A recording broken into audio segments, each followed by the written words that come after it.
നമുക്കറിയാം ഡൽഹിയിൽ ഒരു 1.5 മാസത്തോളമായി ബി.ജെ.പി. സർക്കാരിനെയും മോദിയുമൊക്കെ വിറപ്പിച്ചുകൊണ്ട് കോക്രോച്ച് ജനതാ പാർട്ടി വലിയ രീതിയിലുള്ള ഒരു പ്രതിഷേധമൊക്കെ നടത്തി. കഴിഞ്ഞ തിങ്കളാഴ്ചയാണ് ആ പ്രതിഷേധം വലിയ രീതിയിൽ ഒരു സംഘർഷത്തിലേക്ക്, ഒരു കലാപത്തിലേക്കൊക്കെ പൊട്ടിപ്പുറപ്പെട്ടത്. അവസാനം ഇന്നലെയോടെ പാർട്ടി പ്രവർത്തകരുടെ എല്ലാ ആവശ്യങ്ങളും അംഗീകരിക്കുന്ന ഒരു സാഹചര്യത്തിലേക്ക് കേന്ദ്ര സർക്കാർ എത്തുന്നു. ധർമ്മേന്ദ്ര പ്രധാൻ ഇന്നലെ ഉച്ചയോടുകൂടി ഔദ്യോഗികമായി രാജിക്കത്ത് നൽകുന്ന ഒരു സാഹചര്യം വരെ ഉണ്ടായി. അങ്ങനെ പാർട്ടി പ്രവർത്തകരുടെ ആ ഒരു പ്രതിഷേധം വലിയ രീതിയിൽ വിജയിക്കുന്ന ഒരു സാഹചര്യമുണ്ടായി. നിലവിൽ ഇപ്പോൾ ഡൽഹിയിൽ കോക്രോച്ച് ജനതാ പാർട്ടിയുടെ സമരമൊക്കെ കഴിഞ്ഞതിന് ശേഷം ഇപ്പോൾ ഇതാ ബി.ജെ.പിക്ക് തലവേദനയായി അടുത്തൊരു പുതിയ പാർട്ടിയും കൂടെ രംഗത്ത് വരികയാണ്. E20 ജനതാ പാർട്ടി എന്ന പേരിൽ സോഷ്യൽ മീഡിയയിൽ പുതിയ അക്കൗണ്ട് പ്രത്യക്ഷപ്പെട്ടിട്ടുണ്ട്. E20 ജനതാ പാർട്ടി 100% ശുദ്ധമായ പെട്രോൾ വാങ്ങാനുള്ള ഓരോ പൗരന്റെയും അവകാശത്തിനായി പോരാടുന്നു.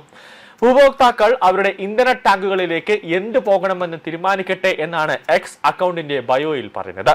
ശുദ്ധമായ പെട്രോളും ലഭ്യമാക്കണമെന്ന് ഇവർ കേന്ദ്ര സർക്കാരിനോട് ആവശ്യപ്പെടുകയാണ്.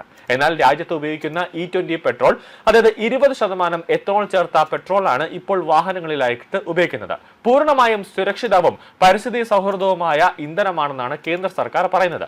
എത്തനോൾ കലർത്താത്ത പഴയ പെട്രോളിലേക്ക് ഇനി ഒരു തിരിച്ചുപോക്കില്ലെന്നും പെട്രോളിയം പ്രകൃതിവാതക സഹമന്ത്രി സുരേഷ് ഗോപി പാർലമെന്റിനെ അറിയിച്ചിരുന്നു.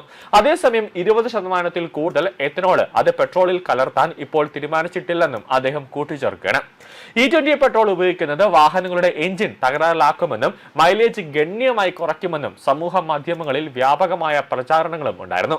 എന്നാൽ ഈ വാദങ്ങളെ പൂർണ്ണമായും തള്ളുകയാണ് കേന്ദ്ര സർക്കാർ. ഇപ്പോൾ നീതി ആയോഗ് അടക്കമുള്ള വിവിധ ഏജൻസികളുടെ ലാബ് പരിശോധനകളിലും അതോടൊപ്പം തന്നെ പ്രായോഗിക പഠനങ്ങളിലും E20 ഇന്ധനം എഞ്ചിനുകൾക്ക് അസാധാരണമായ ഒരു തകരാറുകളോ അല്ലെങ്കിൽ തേയ്മാനമോ ഉണ്ടാകുന്നില്ലെന്ന് കണ്ടെത്തിയിട്ടുണ്ടെന്നാണ് കേന്ദ്ര സർക്കാർ പറയുന്നത്. രാജ്യത്തെ പ്രമുഖ കാർ നിർമ്മാതാക്കൾ സർവീസ് ചെയ്ത 2.84 കോടി വാഹനങ്ങളിൽ, അതായത് പഴയ മോഡലുകൾ ഉൾപ്പെടെ എത്തനോൾ കാരണം എഞ്ചിന്റെ തകരാർ സംഭവിച്ചതായി ഒരു പരാതിയും കേന്ദ്ര സർക്കാരിന് ലഭിച്ചിട്ടില്ല എന്നാണ് കേന്ദ്ര സർക്കാർ പറയുന്നത്. പ്രമുഖ ഇരുചക്ര വാഹന നിർമ്മാതാക്കൾക്കും സമാനമായ അനുഭവമാണുള്ളത്. നിലവിൽ രാജ്യത്ത് 20 കോടിയിലധികം ഇരുചക്ര വാഹനങ്ങളും 30 കോടിയിലധികം പെട്രോൾ കാറുകളും E15 E20 പെട്രോളിൽ ഓടുന്നവയാണെന്ന് കേന്ദ്ര സർക്കാർ വ്യക്തമാക്കുന്നുണ്ട്. അതുകൊണ്ട് തന്നെ ഇപ്പോൾ ടാറ്റയും അതോടൊപ്പം തന്നെ മറ്റ് പ്രമുഖ വാഹന കമ്പനികൾ, അതായത് മാരുതി സുസുക്കി ഉൾപ്പെടെയുള്ള വാഹന കമ്പനികളും അതോടൊപ്പം തന്നെ ഇരുചക്ര വാഹനങ്ങളായ ഹീറോ ഹോണ്ട ഉൾപ്പെടെയുള്ളവരൊന്നും തന്നെ ഈ എത്തനോൾ ഉപയോഗിച്ചുകൊണ്ട്, അതായത് പൊതുജനം വാഹനങ്ങളിൽ ഇന്ധനത്തിനോടൊപ്പം, അതായത് പെട്രോളിനോടൊപ്പം തന്നെ ഇത്തനോളും കൂടെ ആഡ് ചെയ്തുകൊണ്ട് അത് ഓടുന്നതിൽ ഒരു തരത്തിലുമുള്ള, അതിൽ എഞ്ചിനിൽ ഒരു തരത്തിലുമുള്ള ഒരു കംപ്ലൈന്റ് വന്നിട്ടില്ല. അങ്ങനെ ഒരു പ്രശ്നം ഉപഭോക്താക്കൾ ഒരു വാഹന കമ്പനികളുമായി പരാതി ഉന്നയിച്ചിട്ടില്ല എന്ന് തന്നെയാണ് ഈ പ്രമുഖ വാഹന നിർമ്മാതാക്കളായ കമ്പനികളെ ഉദ്ധരിച്ചുകൊണ്ട് കേന്ദ്ര സർക്കാർ ഇപ്പോൾ പറയുന്നത്. അതായത് ഒരു പാരിസ്ഥിതിക മലിനീകരണം കുറയ്ക്കുക, രാജ്യത്ത് പൂർണ്ണ തോതിൽ കുറയ്ക്കുക അല്ലെങ്കിൽ ഇല്ലായ്മ ചെയ്യുക എന്നുള്ള ഒരു ലക്ഷ്യം അത് മുൻനിർത്തിക്കൊണ്ടാണ് കേന്ദ്ര സർക്കാർ ഇപ്പോൾ പതുക്കെ ഈ വാഹനങ്ങളിൽ ഇന്ധനങ്ങൾ ചേർക്കാനായിട്ടുള്ള ഒരു നീക്കം നടത്തുന്നത്. എന്തായാലും ഓരോ പ്രതിഷേധങ്ങൾ ഇങ്ങനെ രാജ്യത്ത് അലയടിച്ചുകൊണ്ടിരിക്കുന്നു. അതിന്റെ ആദ്യത്തേതാണ് കോക്രോച്ച് ജനതാ പാർട്ടിയുടെ ഒരു പ്രതിഷേധം.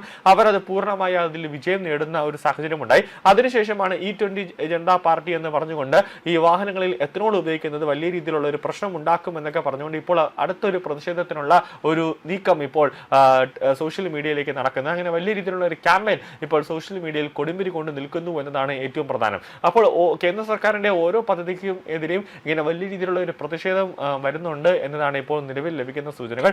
ഈ പ്രതിഷേധം, അതായത് E20 ജനതാ പാർട്ടി എന്ന പ്രതിഷേധം എങ്ങനെ, അത് എവിടെ വെച്ചിട്ടാണ് ഇനിയിപ്പോൾ പ്രതിഷേധം നടക്കാൻ പോകുന്നത്, കോക്രോച്ച് ജനതാ പാർട്ടി ഇപ്പോൾ ജന്തർ മന്ദിറിലായിരിക്കുമോ എന്നുൾപ്പെടെയുള്ള ഒരു കാര്യങ്ങളും ഇപ്പോൾ വന്നിട്ടില്ല. അതായത് ഇന്നലെ രാത്രിയോട് കൂടിയാണ് E20 ജനതാ പാർട്ടി എന്ന രീതിയിൽ ട്വിറ്ററിലും ഇൻസ്റ്റാഗ്രാമിലും അടക്കം ഇങ്ങനെ ഒരു ക്യാമ്പയിൻ ഇപ്പോൾ ഉണ്ടായിക്കൊണ്ടിരിക്കുന്നത്.